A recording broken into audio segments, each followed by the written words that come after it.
Everything in Sahajayoga is very scientific, is all pre-planned, I think, and is all significant. For example, today is Wednesday, and we have never had any puja on a Wednesday, because I was born on Wednesday. So I was thinking if the puja starts before 12 o'clock, we'll be able to manage it, because I was born at 12. So every child has to sleep after 12 o'clock. So I had to sleep. So it's so significant, you see. It's the first time we are having a puja on Wednesday. Normally I don't even travel on Wednesdays. So you can imagine that it's such a breakthrough, and I'm very happy that you all are ready for a puja, and that we could break this rule also after such a long time. Because it was impossible for me to keep awake after 12. So I was trying. And I knew that you all also feeling very sleepy.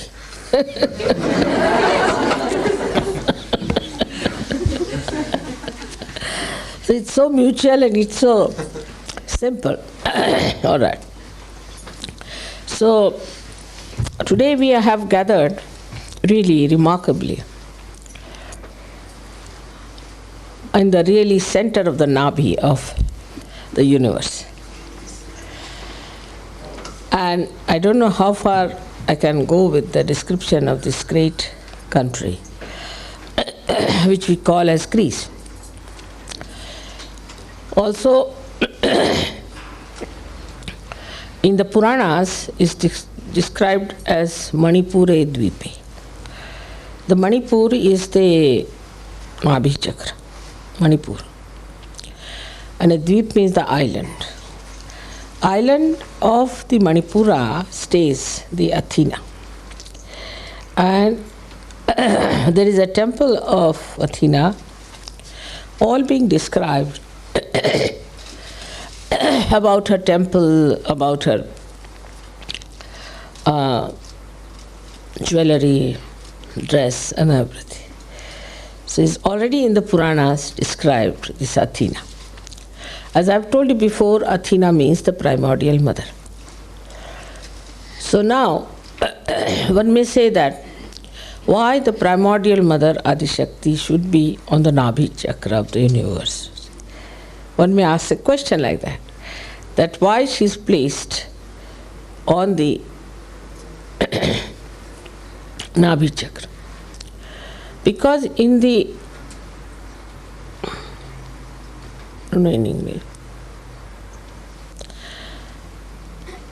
before the creation was created in the material form,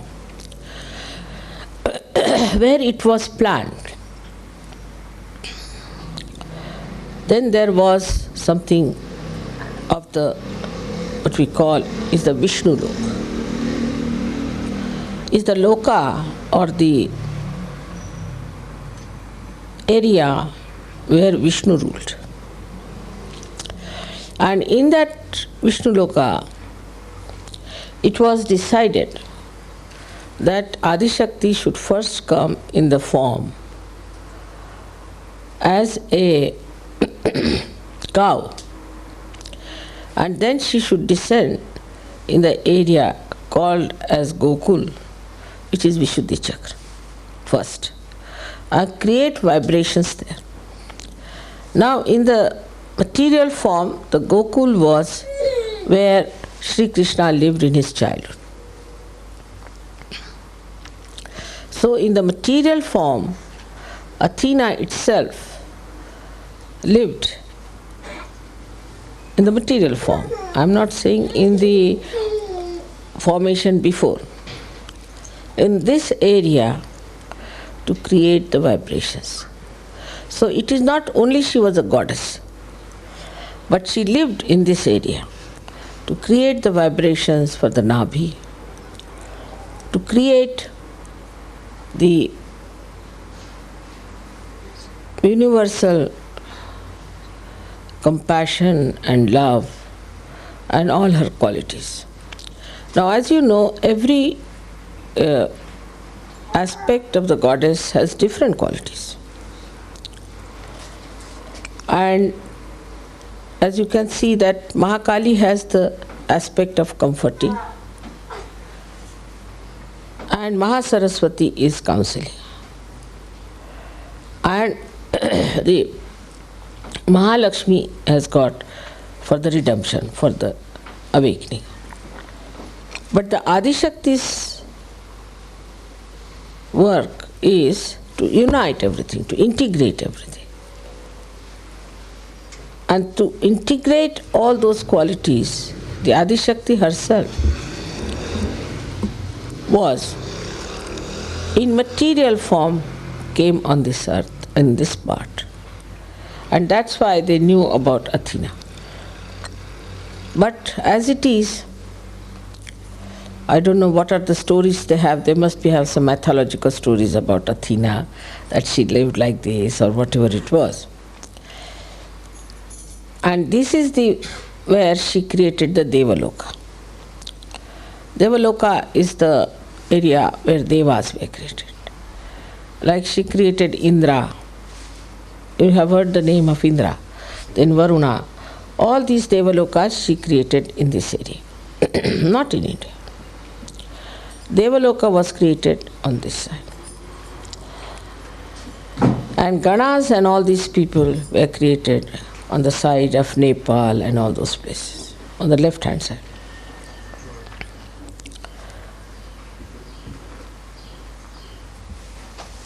Now, unfortunately, after Socrates, who came here in such a condition when people were really absolutely ignorant, in the complete darkness of ignorance, they could not understand him. They could not understand Socrates at all. And so, like any other primordial master was treated by the people who were surrounding him, he was also very much ill-treated and nobody listened to him. But of course, as you know, he was primordial master and his wisdom is well known. And he created out of him disciples, but none of them could go anywhere near his wisdom. And they started their own theories, own styles. And that's how we find the accent from the philosophy that was Socrates' aim, gradually came into political and then into economic side. So the attention was moved from philosophy to economics today, not towards the philosophy which was established by Socrates. We can say Socrates was the one primordial master after Abraham and Moses, who really made it very clear-cut understanding about spirituality. Of course, Moses and Muhammad, Abraham had different problems. Like Abraham had problems of talking to people who were really very, very ignorant. And Moses had problem with people who were very indulgent people. So he had to pass laws of Shariat. Moses passed the law of Shariat. And if you read Bible in the, I think in the first verse only, it is written about Shariat. In the Irmaya, third book of Bible, that Moses had to pass these laws, different laws, to make people follow religion precisely. So he did not argue. He did not say why you should do it. Didn't give an answer. You do it like that. Because he thought these people are so ignorant that you cannot leave it to their freedom. That you understand this, or that you see the point. He could not do that way. So he just said, all right, these are the laws, these are the things, and you have to follow. If you don't follow, then you will be killed, your hands will be cut, this will happen, that will. Because the people were of that time. Now then you see how gradually at the time of Socrates, people had evolved. They were much better people. So he could talk to them about something of wisdom, of honesty, of righteousness, of peace, of so many things he talked. And he could talk because people were worthy of that. Otherwise, he could have said, all right, you do this, you do that, you do that. But see the difference also in the circumstances, how what has happened. In the first circumstances, when Abraham had problems, then the people were absolutely good for nothing. Absolutely good for nothing. So he didn't know what to do with them. So only you can see in the time of Abraham that his own lifestyle, that was just the system where the family was building up and the relationships were building up, and he tried to work it on that level. Then at the time of Moses, people evolved much more. They evolved, but still very ignorant. So they evolved to this point that he did not have to talk the things that Abraham talked. So he talked to them about getting out of Egypt, taking their freedom, getting out from there, and going to a place of more tranquility. But when they did that, he found these people on the way. When he went to get the 10 Commandments, when he came back, what he finds? Are you sure this is what you...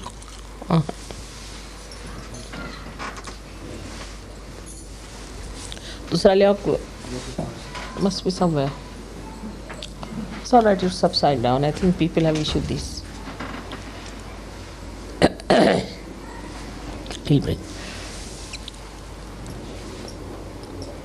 So the people who were at the time of Moses, when he had gone to get the 10 Commandments, started indulging into very, very immoral character, extremely immoral character. They were very immoral and were doing such horrible things that nobody can believe that anybody who tried to escape from the Egyptians were worse than the Egyptians themselves. So he gave this Shariat to them to change. Now then came the time when people were, despite all that, people were not so good, we can say, at the time of Christ. But they were not so immoral. They also could not understand Christ. So you see, despite all the human evolution, the human awareness evolving, the understanding about spirituality was very poor. And you could not talk to them. Now you can also see the circumstances of things. When the circumstances are such, like at the time of, say, Moses, that people are extremely immoral, they are doing all kinds of bad things, they are not bothered about their own destruction. The incarnations had to move absolutely to the right, because they were so left-sided. So the incarnations had to move absolutely to the right and say that if you do like this, this we'll have to do, the violence part. So they took to violence. So the circumstances made the reactions of the people. Also the awareness of human beings. So many things worked it out. Say, for example, when Athena came on this earth, her job was to create an integrated force which will have the whole Chaitanya spread like an integrated force. So that when it will be all disintegrated later on, it can integrate. So the Greeks have a job, special job, is to integrate.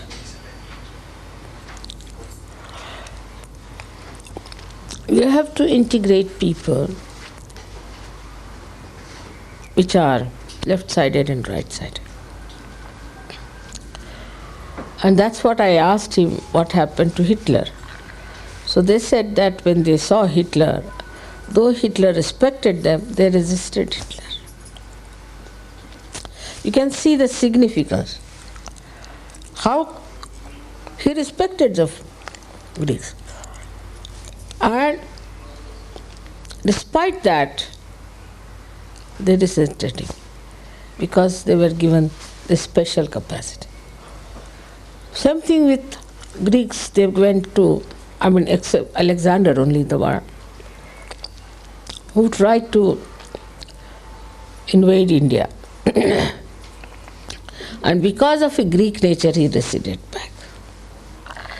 You see, it's a Greek nature that they can go so far and then not. Because they have an integrating force. The same thing as I was asking him about what happened with the Turks.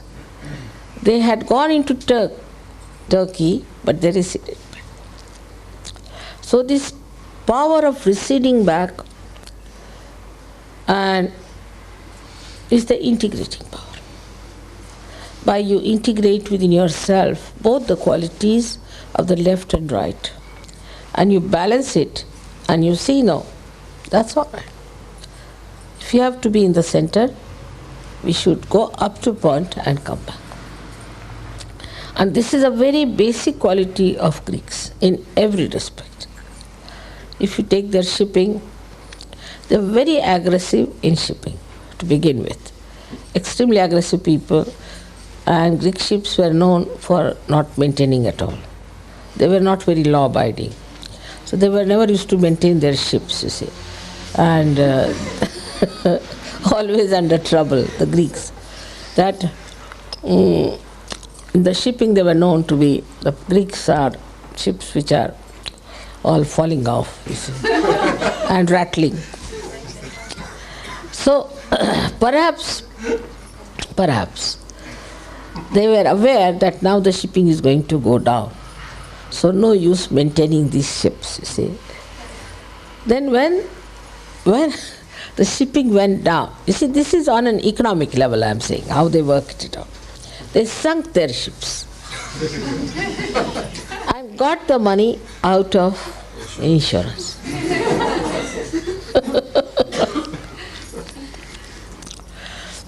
That is a typical Greek style of behavior.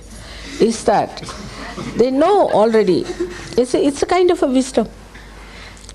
They know that how far to go. Like we can see now, Onassis also married this mad woman, Kennedy's wife, because he must have realized that Kennedy never gave her any security, so he married her. All right.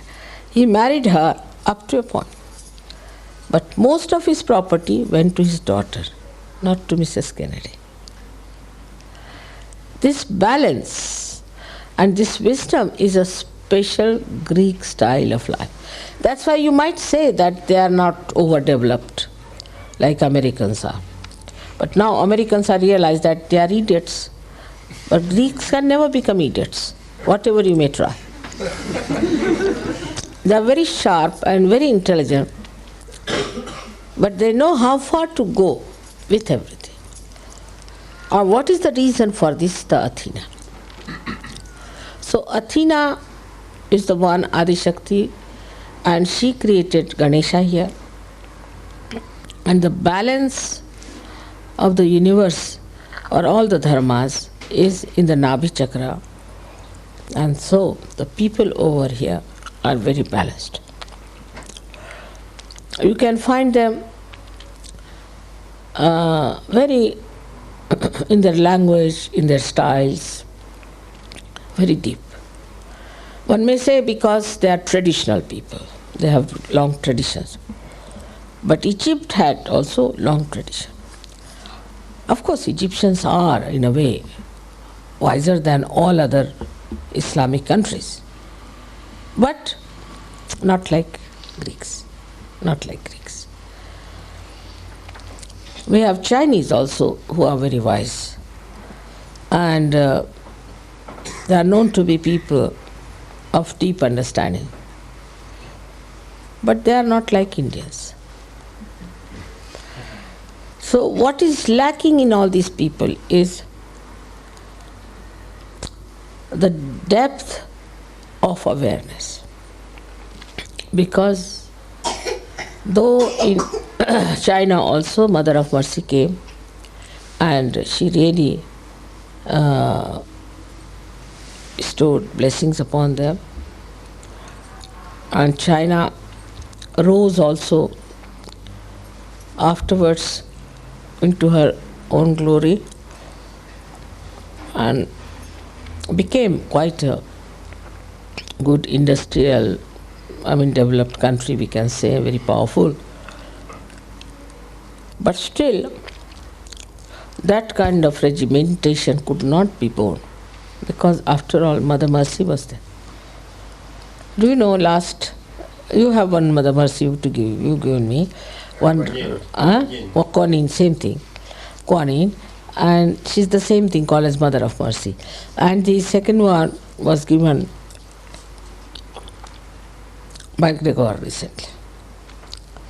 And you see what's happening in China now.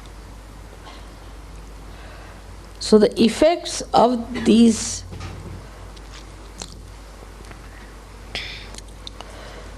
deities which existed in different countries at different times are felt only in Kali Yuga in the best way.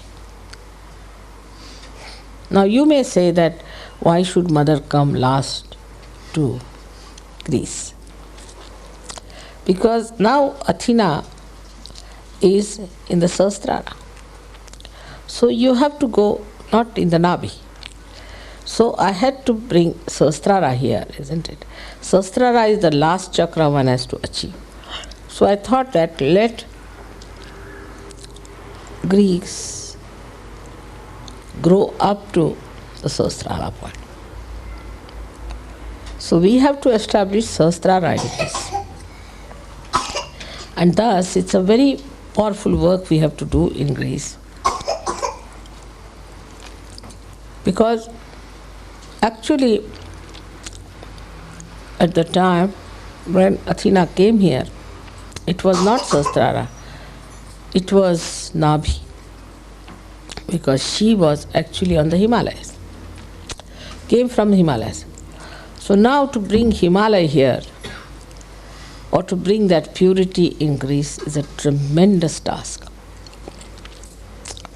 And we have very few Sahajogis. But you see the reaction of the gentleman who came, and we have formidable job because of these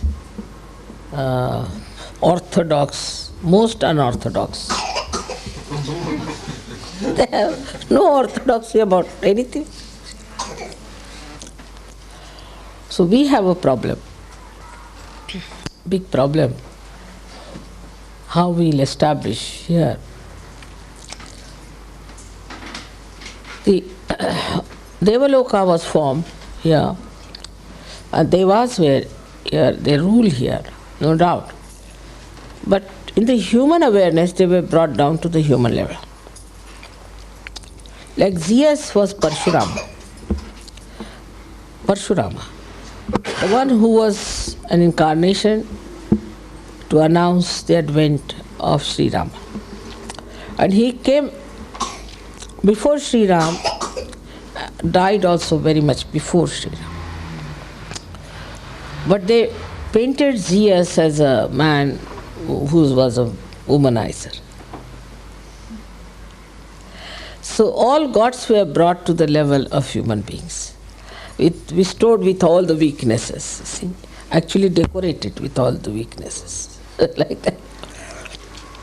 And that is responsible for the downfall, because this part of the country is on the pattern of Devaloka, reflection of that. But this Devalok is now, we see, has become just the opposite. Because deities have been brought down to such a low level, to such degrading level. Even the mythology also in India talks about them like this. Not to such an extent. Like Zeus they don't talk, but about Indra they talk. And like Indra's description comes like this, that the king Hiranyakashipu's wife was living, his wife, Hiranyakashipu's wife, was a saintly lady, and Hiranyakashipu was ruling in the area of, we can say, Kandahar and Afghanistan and all these places. And from here, Indra went down and took away the wife. I mean, they incarnated, the gods incarnated here. And Indra went down, took away the wife of Hiranyakashipu with him to save her. And he went down and stayed in an ashram in Maharashtra, where there's a river flowing with my name, Neera. So now see how the combinations are. The Shandilya Muni, who was the guru of my family, that's why my Gotra is Shandilya. It was in his ashram he stayed. So the Muni Shandilya told that, see, this lady is a very pure lady, don't disturb her, and out of her will come a very great saint who will, by his own devotion, make the incarnation of Narasimha. You see the god Vishnu, which comes as the half. And he will kill this Asura. Now part of the Egypt was also ruled by the Hiranyakashipu. Part of the Egypt. See how significant everything is. So this Narasimha came, when you know about Prahlada's story. Alright. So this little boy played there around and he made some things, and there's a temple very near. You have seen Narasimha's temple? Narasimha, yes. And that you have seen the statue made out of sand. Yes. That was made by Prahlad. And he came into the dreams of someone and said that in your temple, you please put the statue I have made. And they went round the Neera river and found it and put it there. So see the relationship, how it is. Now this Hiranyakashipu was killed by Narasimha. Narasimha, as you know, is the incarnation of Sri Vishnu. Because he had, this Hiranyakashipu had a blessing of Brahmadeva that not any animal can kill him, not any human being can kill him, not on the land or in the sky, and not with any weapon. All so many blessings he had taken. He had closed all the lines, see, so that nobody should kill him. But actually, he did not know there are ways and methods. So Sri Vishnu took the form of Narasimha, is that he became the Simha, means the lion, and the lower portion of a man. And it so happened that Hiranyakashipu asked Prahlada, "Where is your God?" He said, "This is everywhere." So he said, "All right, is he in this pillar?" He said, "Yes, he is in this pillar also." So he hit the pillar. See, the pillar must have been the same style as you make Greek style, pillar of stone. So he knew that in the pillar, how can anybody be? It's a stone. He hit it, but the pillar broke, out of which came out Narasimha with long hands and claws. And he took that Hiranyakashipu and put him on his lap, because neither on the sky nor in the ground. And with his claws, because they were not weapons, he opened his stomach and killed him. So because he was also ruling in Egypt, the people of Egypt made they were Assyrians. Assyrians are Asuras.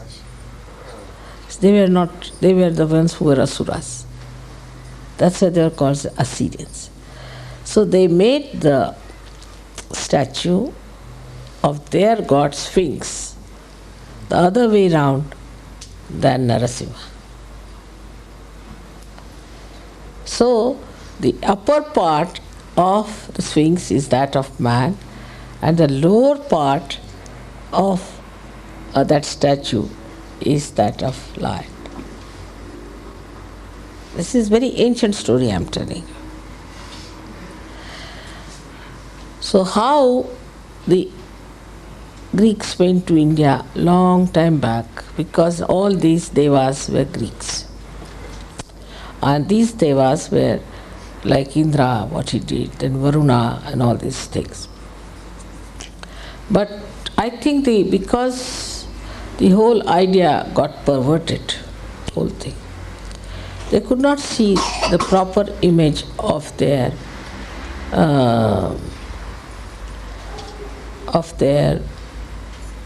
faces in their meditation, because they perverted them, so they could not see. They saw perverted faces, they saw them nude and that kind of thing, which was all their own imagination working, because they were indulging into all kinds of immoral things. So they made it absolutely what you call a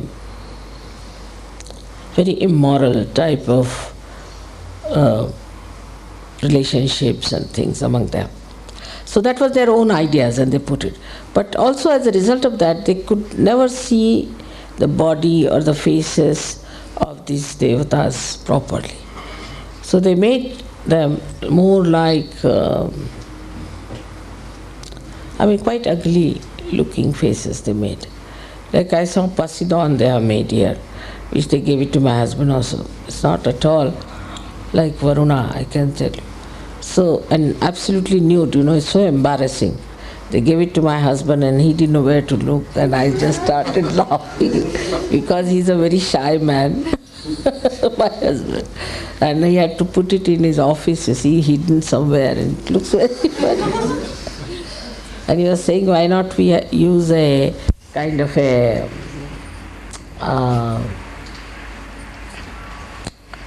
covering with some silver. I said, it's an antique they have reproduced. You can't do through an antique. He said, all right, where should I put it? I said, put it in some corner. So with such expense they gave it. But my husband was quite upset about it, you see. Every time he sees this gentleman, he says, this gentleman is no good. All right. So then this part of the history is there. On that history stands the modern Greek. So if you see from Socrates to Christ, people had evolved, we think, but they also crucified Christ. So what was their evolution? Though if you see what Christ preached and what Christ preached and Socrates preached, There is much difference. Because Socrates talked in parables, not openly. While Socrates talked in a very open way, in an open discussion, in an open understanding, that shows only that the people could understand what he was saying. But still, he was also killed. Socrates also was given poison, and he was also killed. So that shows that at that time also the people in charge or at the helm of affairs didn't know what was reality. So now from Christ to Socrates and from Socrates to me, we can say this way, that we are talking about him. Though Socrates came in the year, how much BC he was? About 500 years before Christ. 500 before Christ. So might be that Christ must have felt that Socrates, he talked so openly, so nicely to people, as because he was primordial master. He realized it. So he talked in parables. He thought that no use talking straight like Socrates, because see, they are very straightforward people. The primordial masters have to be very, they are by nature extremely straightforward. Even today's those who were real gurus, they would not accept any person.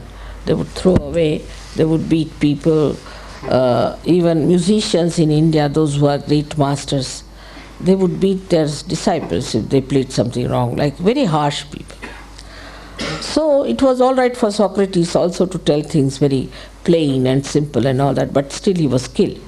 And then Christ, who was 500 years later, came. See, he saw the point that no use talking, because he came at Agya, talking in that way. If you tell somebody, don't do like this, even reason it out like Socrates did, he is the master of logic, you can call him. The whole logic system comes from him. He is a master of logic. But despite that, it did not appeal to the logic of the people who were at the helm of affairs.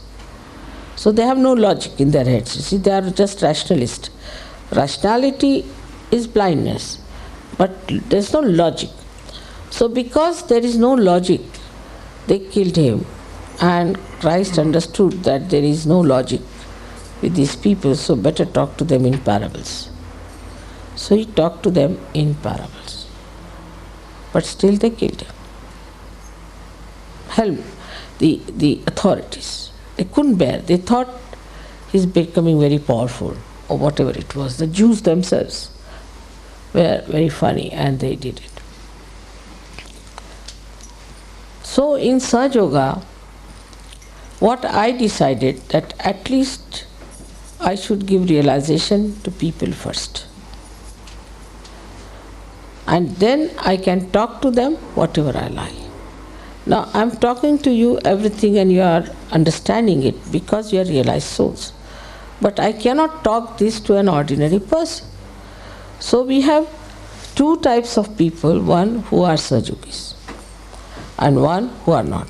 Of course there are some Sahajogis who are not very worthy of this, I agree. And they may just go back or something. But you can become worthy of understanding all this knowledge because your Kundalini can make you so capable and your Sahasrara are so good that you can absorb what I am saying and can logically see what I am saying is true. And you can also verify it, whether it is true or not. So this stage of yours, I think, is the highest stage of awareness, where collectively you are understanding me.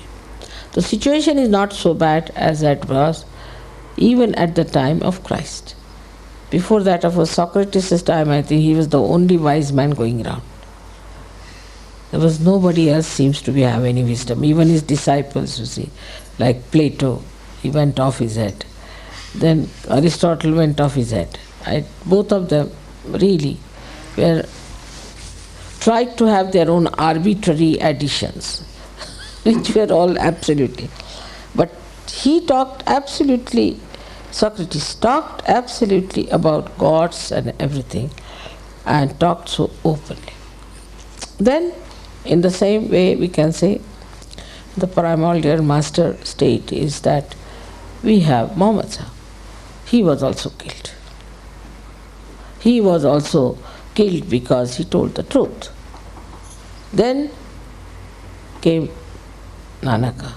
He was not killed, but nobody bothered about him. And the people who really follow him are just in the opposite direction. Supposing he was saying, come this way, so they are going in that way. You find even same thing with Christ. If Christ said, come this way, the Christians are going that way. Every religion is just the same. Same with Krishna's Gita.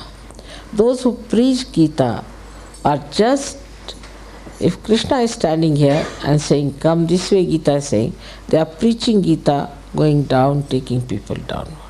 So it is common with all religions that they have always used the name of prophets and of all the incarnations just to make money and to take everybody to hell. Straightforward march to hell.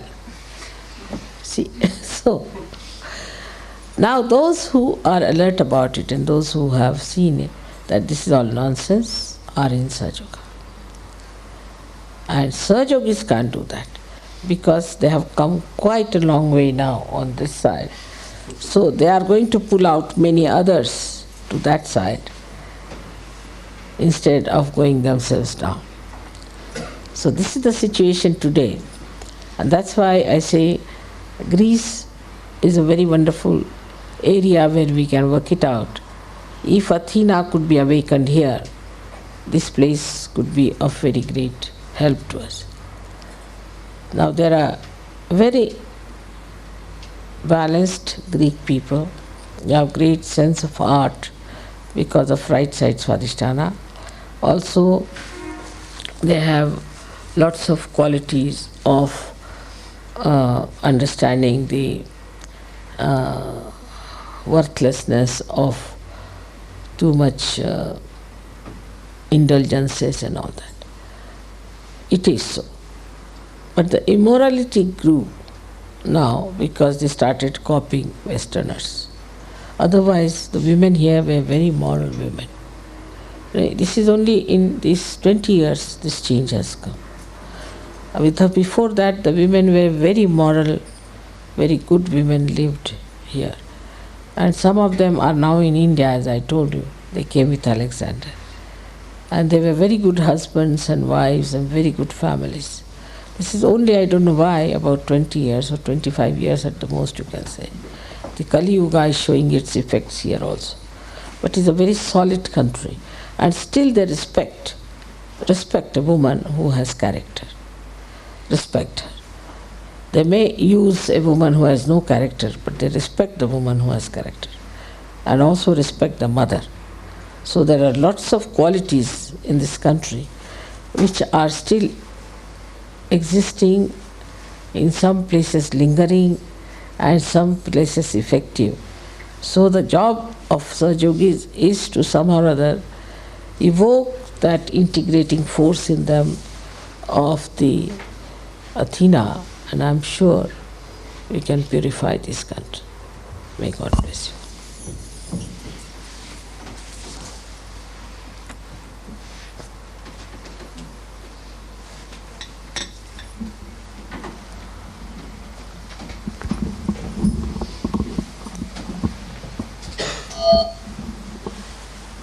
Alexander was 200 before Christ, or 200 before Christ, I think.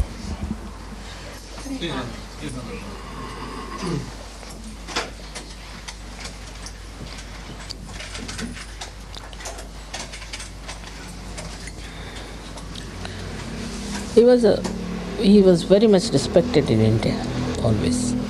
Alexander was very much respected in India. And because he went away, you see. And he didn't take away anything from it. like any other invaders who came, he just looted us. He did not. I think he got quite detached after coming to India. Anybody who has come to invade India and has really gained something out of the spirituality of India was Alexander. Otherwise, the English lived for 300 in India, 300 years. Nothing went into their heads, nothing. 300 years. Can you believe it? They used to laugh at everything, they used to make fun of everything. Nothing went into their head.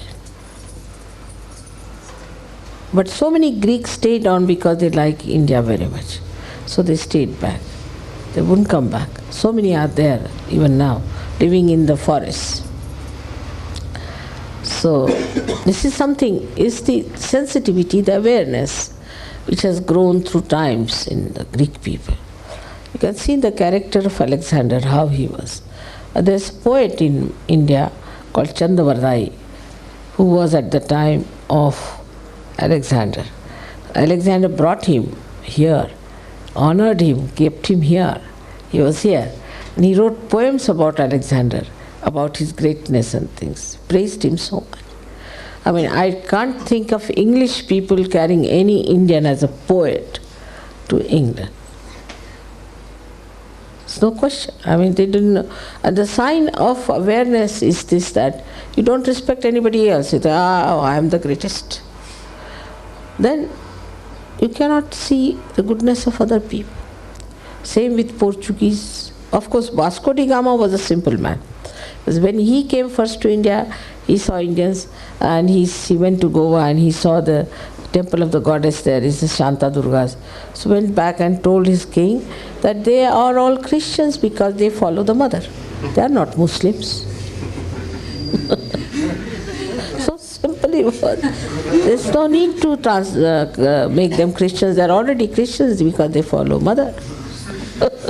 He was a nice man. But Portuguese also never learnt anything much. But still certain respect they showed. Like the name of Bombay is Mumbai. They still call it Mumbai. Many words Mumbai. Is the Mumbai is the name. Means she's the mother of Mumba. Like I is the mother. So they call it Mumbai. Is the name of the goddess. So they didn't want to change it. And in Portugal, when I went, they were saying Mumbai. So I said, why do you call it Mumbai? They said, after all, it's the name of the goddess, isn't it? I said, it is. But the English came, called it Bombay. Finished. So you see the awareness. You can see the awareness of people, because they were so aware about the serenity, about the holiness, about the auspiciousness and all that. So they said, how can we call it Bombay? Because it is the name of the goddess. Just think the depth, We cannot go. But in English could have gone and found out what is this place called, why is it called Mumbai. But they did not. But even if they had found, I don't think they would have kept it as Mumbai. They would not have. Because you see, that respect for serenity and all these things, somehow or other in this, people who ruled us, it was not there. Now, the children of Britain are very different. Very different. But those who ruled us had no respect at all. They would only go to church, and I don't know what, and nothing, no respect. While the Greeks had always respect for Indians. They came with respect. Now the respect also is a kind of an awareness within us. And now as the time has passed, I find Britishers have respect for others. They are respecting. Many. I mean, I would not say all, but quite a lot, isn't it? Wait, what do you say? He has not met anyone. I haven't seen so many lately. Huh? I haven't seen so many lately. Yes, that's the part lacking, respect. That is the part lacking in England. And imagine in the heart, if there is no respect, then what sort of a heart it must be. The whole world can get ruined by that heart. So that's the thing, one has to create respect, respecting others, respecting their culture, respecting their lifestyle. But whatever you may say, but theoretically it is there. May not be in practice. Theoretically it is working. Because you are not supposed to insult anybody who is from the ethnic group, and all that is there legally, theoretically. But in practice it is not, I agree. But theoretically it is working. You can't insult somebody because he is a black man or he is an ethnic group. You cannot. Under law, you cannot do it. So that is there. But that's theory. But still, awareness-wise, also people are aware.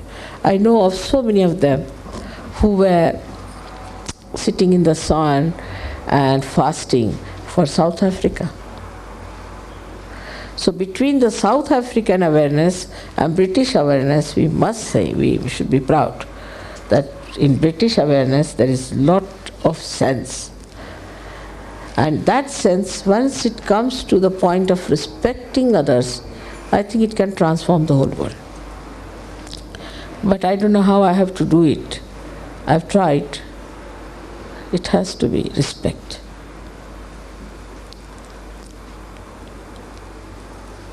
It is not insulting now, but it is not positive respect. So one has to learn how to positively respect. At least Sahajogis must be positively respected. This is what I've been talking about Buddha, about truth, about respect. But once you know that they are Sahajogis, one has to respect. And this one has to learn from the Greeks, because still they have a sense of respect. They know how to respect. Isn't it? That part is there. That one has to learn. Even the Egyptians are, and also the Chinese. Because out of all these years of traditional growth, they have realized one thing, that if you have to really exist in this world, you have to learn how to respect others.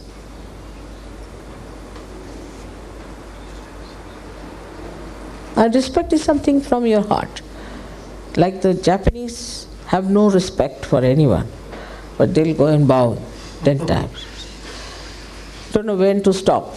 If they bow, and if you bow, they'll go on permanently. So it's best is you stop. But it's artificial. It's not real. So it should come from your innate being to respect others. And when that works out, then your awareness has definitely reached a very high state of understanding of divinity. So then you come to a point of respecting the Adi Shakti. And there, when you have respect, it's not artificial respect. It's not artificial. It should be from your heart. And once you start doing that, your awareness will improve. And that is not what you get. It's not what you have, but what you give to yourself by respecting. And this respect will transform you completely, I can tell you, because there's a big understanding now between you and the Divine. And I'm sure everything will work out very well. The way the deities respect the Adi Shakti, if you also learn that respect, then things will work out. And I think Greeks will lead us very well, the whole of Europe, in this respect. I'm sure about it.